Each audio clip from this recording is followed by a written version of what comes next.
Hi everyone. We are very pleased to be with you here today, greeting the entire dental profession audience in the UK. We're representing Colgate Palmolive. I'm Anne Tracy. I head up global sustainability for Colgate Palmolive, and with me sharing our strategy today is Anne Berdaf, and she is a sustainability manager for global packaging.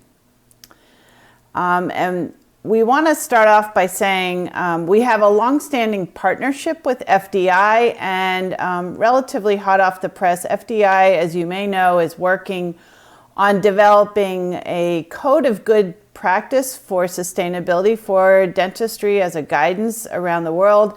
And we're very pleased to announce that we are going to be one of the industry partners providing and advising on that process. And we're doing that by sharing kind of our learnings around sustainability.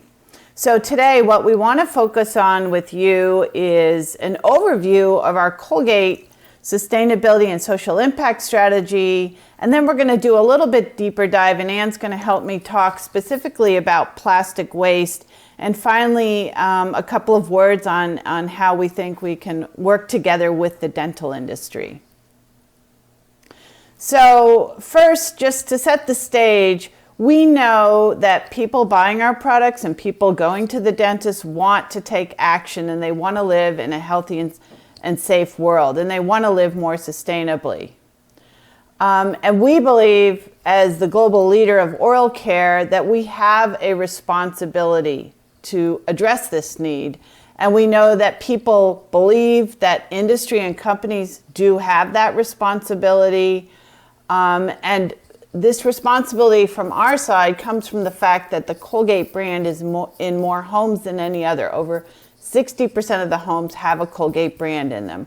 So we have an opportunity to have a strong reach to people around the world. So how do we extend that reach? Well, we're in the household, and we feel that we can drive, understanding around sustainability, whether it's a business truth, a societal truth, or a consumer truth. Consumers want to live more sustainably at home. So we have a new company purpose for 2025, and that is that we are Colgate, a caring, innovative growth company that is reimagining a healthier future for all people, their pets, and their planet. And this purpose serves as a North Star for our new sustainability mission, which reinforces what I basically just shared with you, that we're proud that our brand Colgate is in more homes than any other. So it empowers us and gives us a responsibility. So we can and we will create a healthier, more sustainable future for all. So now let's dive into an overview of our strategy. We have in our new 2025 strategy 3 key, what I call ambition spaces. It's driving social impact, helping millions of homes, and preserving our environment. And hopefully you can see the smile lift up and out of those 3 ambition spaces. It goes really well with our personality, our culture, that Colgate smile. So we want to smile about these ambitions. And underneath these 3 ambition spaces, we've set for ourselves 11 new bold actions. Okay, and there's actually behind this, and we're not going to get into all the detail today, but we have a rich set of measurable targets behind each of these actions, close to 60 different targets. So let me just bring this to life for a minute. Under driving social impact, this is about the well-being and health of our own employees, which has been actually, as you can imagine, so critical in this past year. It's around strengthening diversity, equity, and inclusion of our already existing program, and it's helping young people in our communities thrive.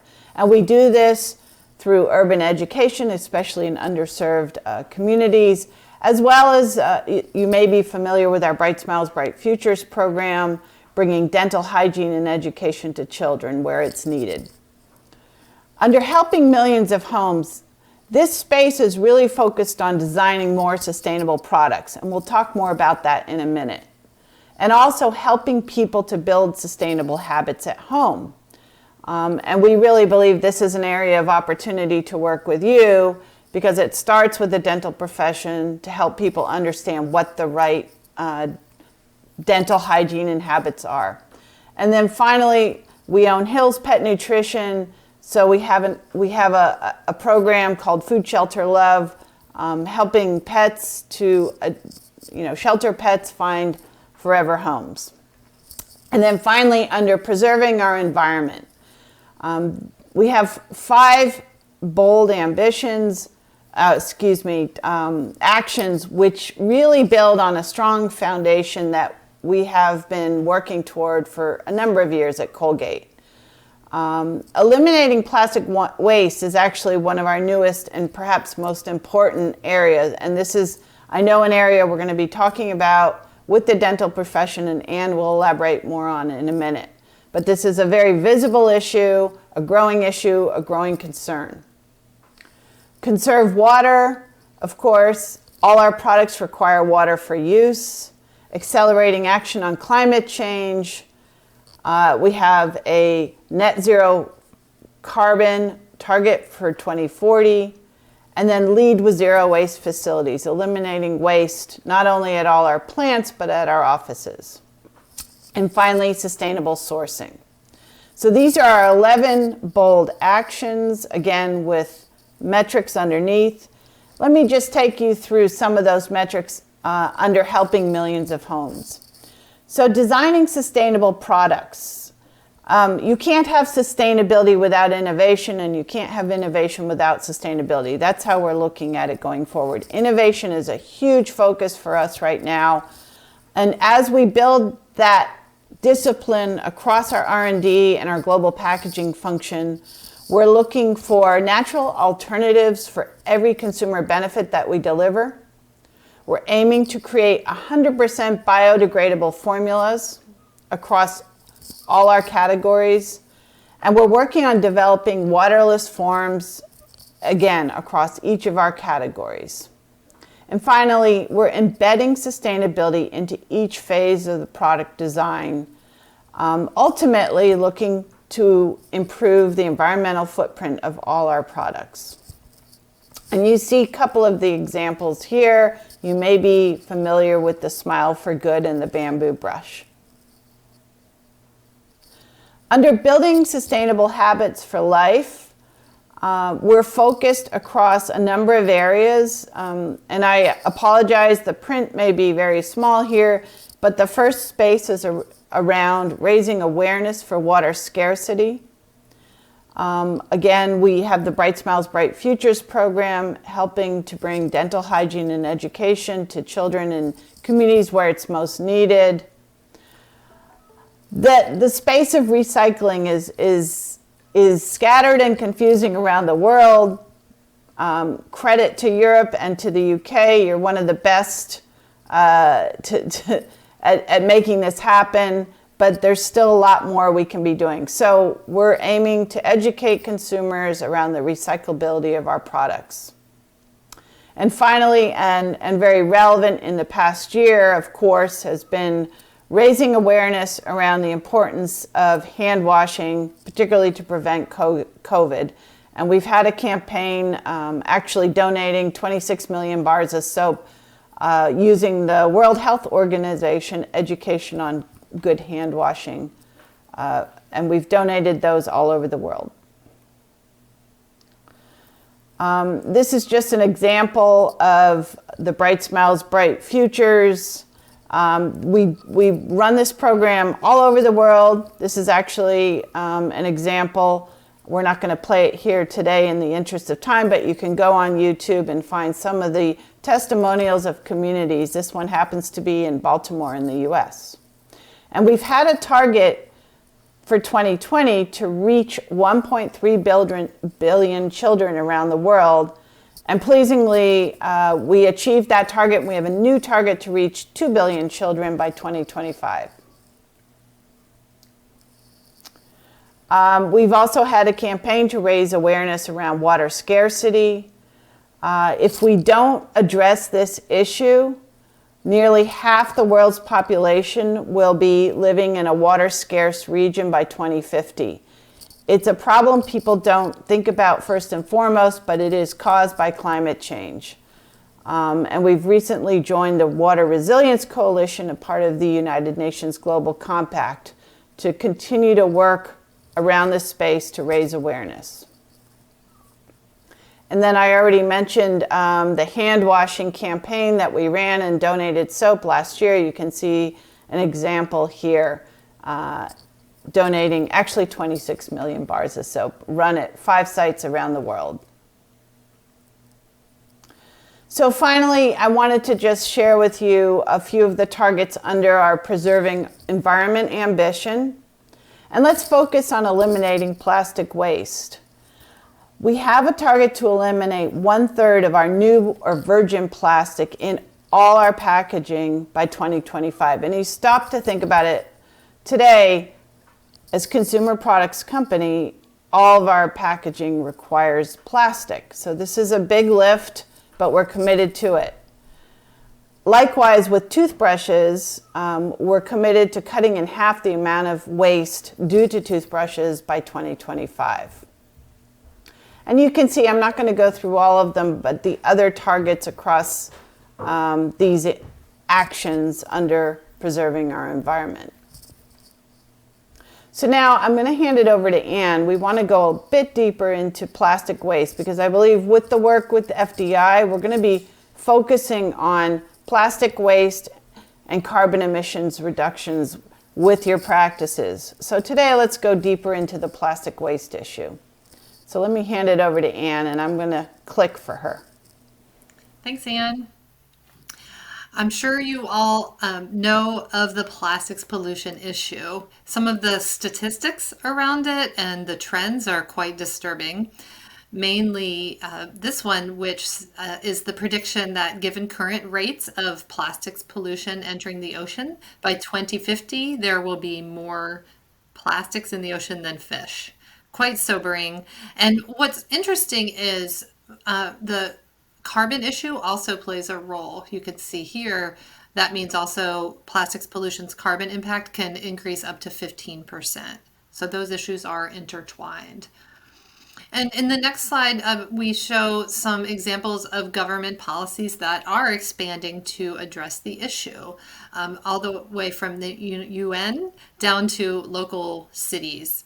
And of course, one of these being the fees that companies pay to maintain or develop a system. And these are important ways we get funding into the system, but those alone won't solve the issue. And so I think it's important that companies continue to work with government on this issue.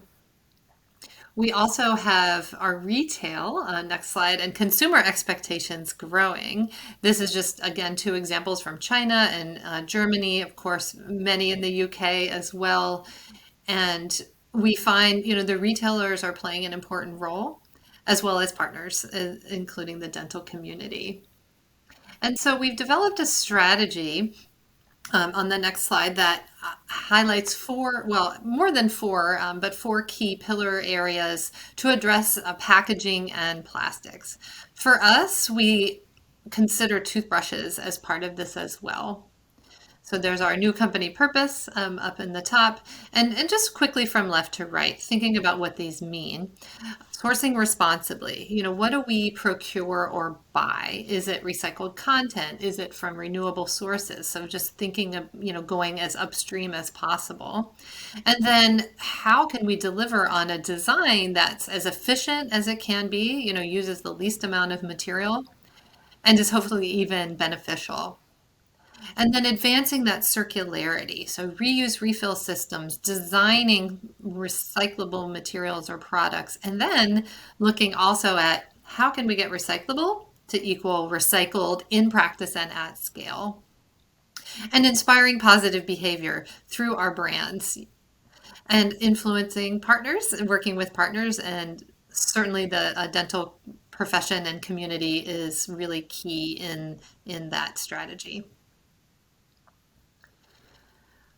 So just a few more specifics on what eliminating plastic waste entails for us. Looking at zero waste solutions, for example. So that's me on the left. Making tubes recyclable transforms an entire category of packaging, and we're excited to lead the way. So when you think about tubes, it isn't even only toothpaste that's affected. There's personal care tubes, creams, lotions. There's a whole packaging format that can and is transitioning to be recyclable, and that's part of our ambition is that all of our packaging will be reusable, recyclable, or compostable by 2025. We also have a new goal to again eliminate a third of our new or virgin plastics, which includes recycled plastic as well, and then cut by half the amount of toothbrush plastic waste by 2025. And here's one example of a new toothbrush format, aluminum handle with a replaceable head. So a few other examples and kind of a reminder. Where we can, we're putting 100% recycled content into our bottles. And that really, I think, helps with the market signal we want to continue to put out there that collection is important, clean reprocessing is important. We don't want to forget about fiber though. And so that's the next part of this slide, which is that our fiber packaging will continue to either be from recycled sources or from certified sources such as FSC and SFI. I think, as we look towards plastic reduction as an industry and as a community, we have to ensure we also consider things like deforestation. So a little more on the recyclable tube. There's still work to be done here. We have achieved technical recyclability, which means that the tubes are compatible with some of your typical bottle plastics, such as detergent, number 2 HDPE. So we have approvals for that in Europe and in North America. We know, however, local policies still need to be updated. Acceptance in local systems and regional systems still needs to be defined. And it's really difficult for a recycler to know which ones are now conventionally recyclable and which tubes are not. So we continue to do a lot of work in that area, which is why we're sharing the tech with our competitors. And we've had, and as well as other peers in the industry, and we've had over 30 conversations so far to be able to do that. And then, of course, using correct sorting icons on pack. We in the UK, we've worked with OPRL and that labeling system to enable the most rigorous instruction to consumers. So this acceptance is a work in progress. If somebody calls a locality and says, "Can I put my toothpaste tube in?" they will probably say no until we have more of a critical mass.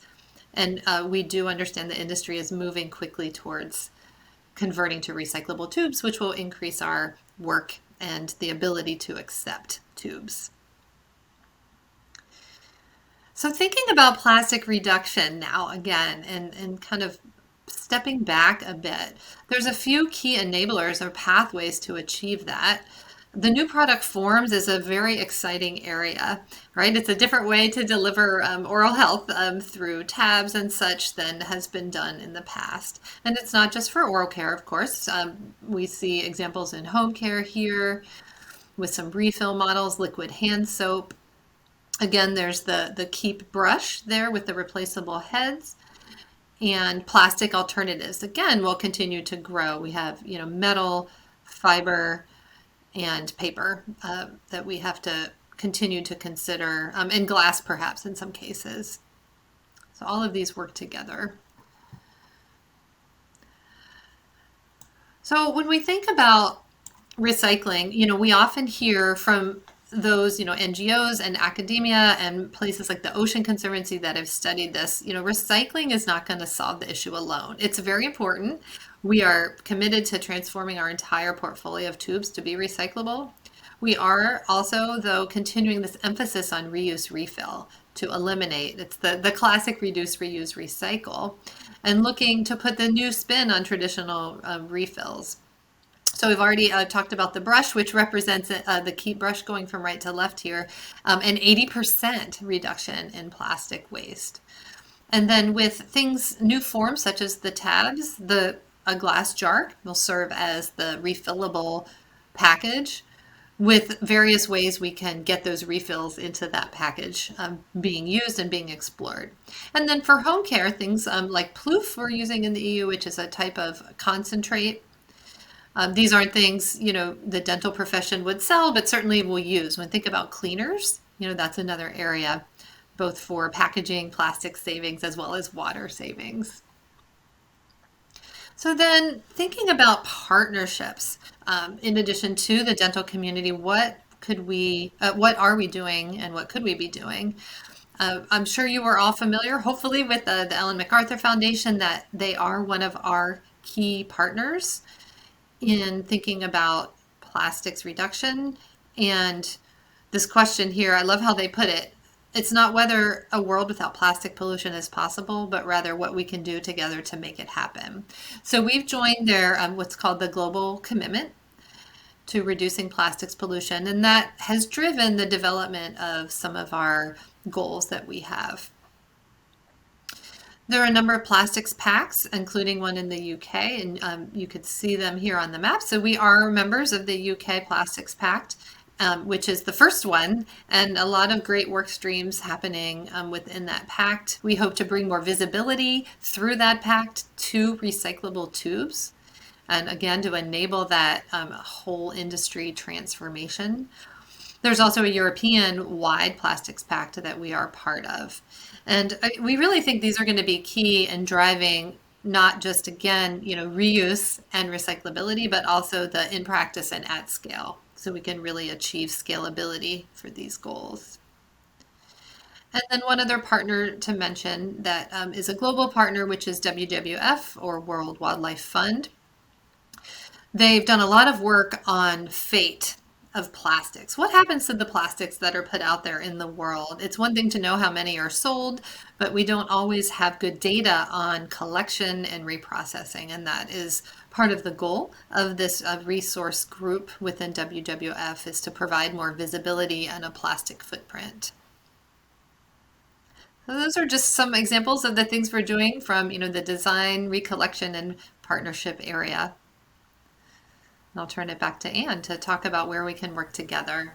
Yeah, so just to wrap up, and hopefully we'll have some good dialogue in the Q&A, but these are some areas that we've been thinking about, and we do the same kind of exercise, if you will, or discussion with our retail partners, and we think of the dental profession as our partners as well, to focus on synergies and areas that we can work together. So certainly around saving water is a message that is important to us, that we would love to see you share with your clients. And certainly the new recyclable tube, as Anne mentioned, it's important to drive critical mass here so that it becomes truly recyclable. So awareness is key. We'd love to talk to you more about that in the interest of an avenue of reducing plastic waste. Another area we've been thinking about, we have the big goal to reduce by half the plastic waste due to toothbrushes, is how one opportunity is to recollect them. There's multiple ways there's multiple pathways, I guess you could say, besides reducing the amount of plastic in our brushes, is to create a collection system. And is that an opportunity to drive compliance with changing your brushes, for instance, to partner with the dental profession here? And then finally, we're aware in the profession that often samples are provided to clients, and sometimes they're in bags. Is there an opportunity to ensure that we're eliminating any kind of plastic bag or unnecessary waste here? So these are a few of the areas we're thinking about. And as we work with the FDI to develop, I know one of the first steps is to develop what they're calling a consensus on plastic waste reduction in the dental profession. And again, one of the deliverables, if you will, is to develop a sustainability code of good practice. So these are some of the ideas we're interested in taking to develop that good practice code. And this is meant to be, I guess you could say, food for thought with the profession around the world. And this is what we want to leave you with, and hopefully have a good discussion.